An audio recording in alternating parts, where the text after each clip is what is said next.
तारीख आ चुकी है, 2024 की बिसात बीत चुकी है।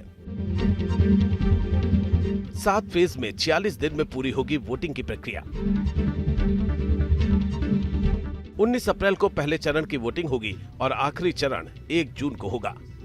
चुनावी तारीख का ऐलान हो गया है और इसके साथ ही शुरू हो चुका है दावों का दौर। चुनाव शेड्यूल के ऐलान के साथ नरेंद्र मोदी जी के जीत के हैट्रिक का शंखनाद भी है।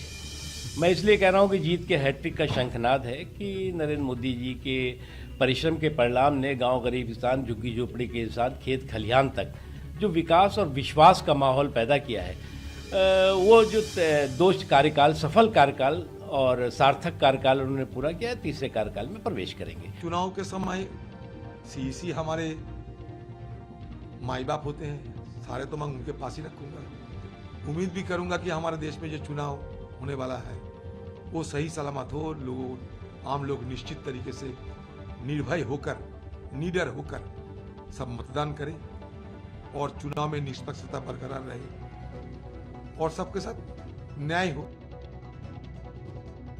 फिर चुनावी अखाड़े में आमने सामने हैं 2 गठबंधन। पीएम मोदी की अगुवाई में एनडीए और कांग्रेस की अगुवाई में इंडिया गठबंधन। लेकिन असली लड़ाई 2 राष्ट्रीय पार्टियों की है। बड़ा सवाल है कि क्या कांग्रेस सीधी लड़ाई में बीजेपी को टक्कर दे पाएगी? अगर 2019 के आंकड़ों पर बात करें तो कांग्रेस के लिए ये उत्साहजनक नहीं है।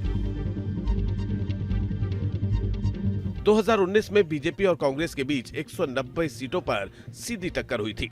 175 सीटों पर बीजेपी को जीत हासिल हुई थी, वहीं मात्र 15 सीटों पर कांग्रेस को जीत मिली थी। लेकिन अब ये आंकड़े इतिहास का हिस्सा हैं। कांग्रेस के नेता 2024 के चुनाव के जरिए हवा का रुख बदलने की उम्मीद जता रहे हैं। पिछले 10 साल में जो इस सरकार ने किया है उसके खिलाफ जो एक माहौल बना है, वो भी ये बहुत सारे मुद्दे हैं। बेरोजगारी बहुत 45 साल का रिकॉर्ड टूटा है, वो भी एक इम्पोर्टेंट मुद्दा है। महिला सुरक्षा आप देख रहे हैं, रोज सुनते हैं, रोज देखते हैं क्या हालत है, वो भी ये बहुत महत्वपूर्ण मुद्दा है। 400 पार वाले हैं, रायसीना बाहर होने वाले हैं, ये बाहर होने वाले हैं, इनको बोलने दीजिए, नारे लगाने दीजिए। भले ही कांग्रेस के नेता 2024 में चमत्कार की उम्मीद जता रहे हैं, लेकिन फिलहाल तैयारियों में कांग्रेस बीजेपी के सामने कहीं नहीं नजर आ रही है।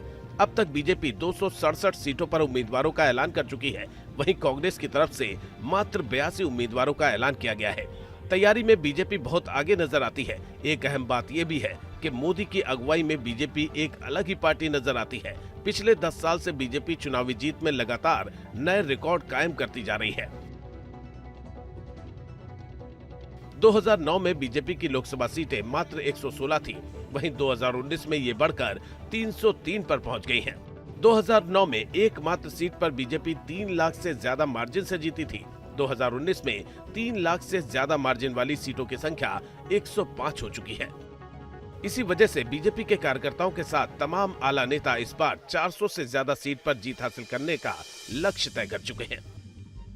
जनता दल यू और एनडीए के कार्यकर्ताओं के लिए त्योहार जैसा है, उत्सव जैसा है और इस लम्हे का, स्थिति का हमें कई दिनों से इंतजार था जब हम पुनः तीसरी बार 400 पार होंगे। 4 जून को रिजल्ट 400 पार। देखिए कितना सौभाग्य, यशस्वी प्रधानमंत्री के कर्मों का, उनकी आस्था का, उनकी पूजा पाठ का, प्रभु राम का आशीर्वाद कि पूरे देश को धुन लग गई कि 4 जून को 400 पार। कांग्रेस गठबंधन के लिए इस वक्त सबसे बड़ी मुसीबत एकजुटता भी है। ममता कांग्रेस से बंगाल में किनारा कर चुकी है। केरल में वाम दल कांग्रेस को भाव नहीं दे रहे हैं। पंजाब में कांग्रेस आम आदमी पार्टी में अनबन है। हाँ, दिल्ली में कांग्रेस और आम आदमी पार्टी का गठबंधन हो गया है। आम आदमी पार्टी बीजेपी को बड़ी चुनौती देने का दावा कर रही है। चुनाव के ऐलान का स्वागत करती है। आम आदमी पार्टी पूरी तरह से तैयार है।